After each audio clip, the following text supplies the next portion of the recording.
you all for being here. I really appreciate it. So today's topic is about the opioid addiction, or chasing the next big hit. And so, China white, Mexican mud, brown sugar, all synonymous for one thing we all may have already heard of: heroin. Call it what we may, one thing holds true. The opioid addiction is growing, and it continues to set record-setting numbers across America. According to the Center for Disease Control and Prevention, from 1999 to 2015, over 183,000 people have died from overdose alone just on these prescription painkillers. This past year, more and more coverage has been dedicated to the ugly side of the opioid addiction. We've all seen it, from Facebook to Twitter, the news, TV, at our fingertips on our smartphones. There's tons of articles that we see on a daily basis. And with every report, there's usually a victim, somebody that has passed from this addiction.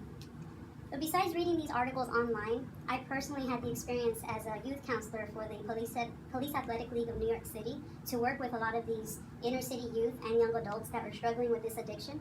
And though it's been years since I've been in that field, one thing that is happening is that it keeps growing, and so I can't just leave that in the past. In order to understand why the opioid addiction is so deeply rooted in America, we'll discuss shortly a little bit about the epidemic which plagues cities such as Dayton, Ohio, which is now known as the #1 city in opioid overdoses. We'll discuss the effects of such addiction, of the source of the opioids, as well as the effects of it on the local children and the local economy in Dayton, Ohio.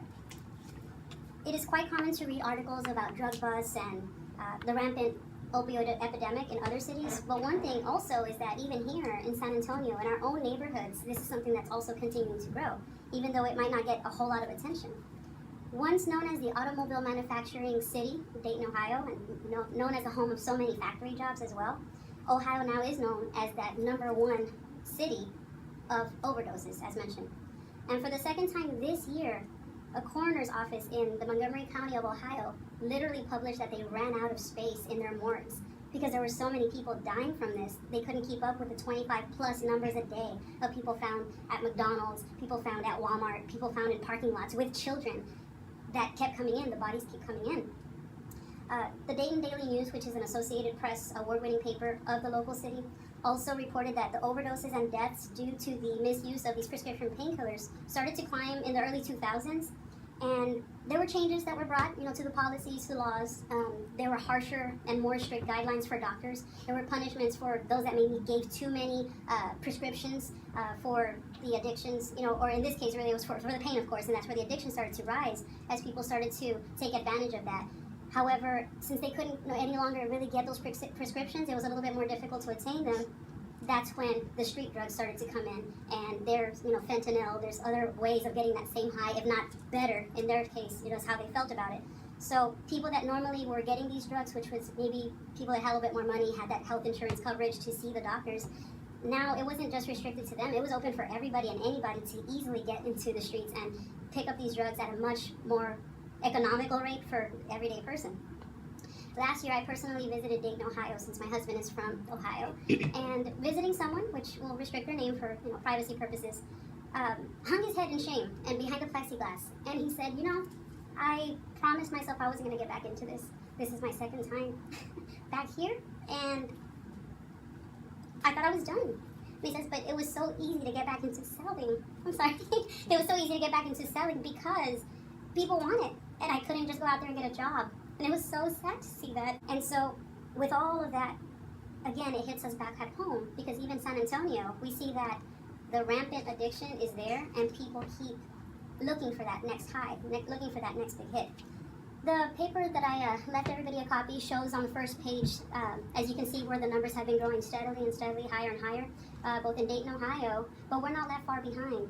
The next page over shows how, though there might have been a slight decrease on prescription painkillers, if you notice the numbers of heroin, because it's so much more affordable, has gone way up in regards to what people are overdosing from, whether it's accidental or suicide, but it's just that it's available, so it's much easier for that to happen. And the Bexar County Medical Examiner's Office in 2015 also published their annual report that stated that almost half, about 47% of the opioid-related suicides were accidental. So meaning that people weren't looking to lose their lives, but it happened because, again, that's part of the addiction. That's, you don't measure those consequences. So that naturally leads someone to wonder, well, where is the source? Where are they getting these drugs from besides the streets? So more than ever, it's easier to score that next hit. And what began as an abuse of prescription painkillers and drugs, according to the DEA, most of the heroin brought into the U.S. is by the Sinaloa cartel, whether it's through California, Arizona, here in Texas. And so, of course, anybody along those state lines, that's where the numbers are the strongest. But yet, Dayton, Ohio continues to grow because as the cartels continue to push their drugs that direction, where they feel that there are more people with disposable income, they're being very smart about that too and taking the drugs that way where they're less conspicuous, let's say.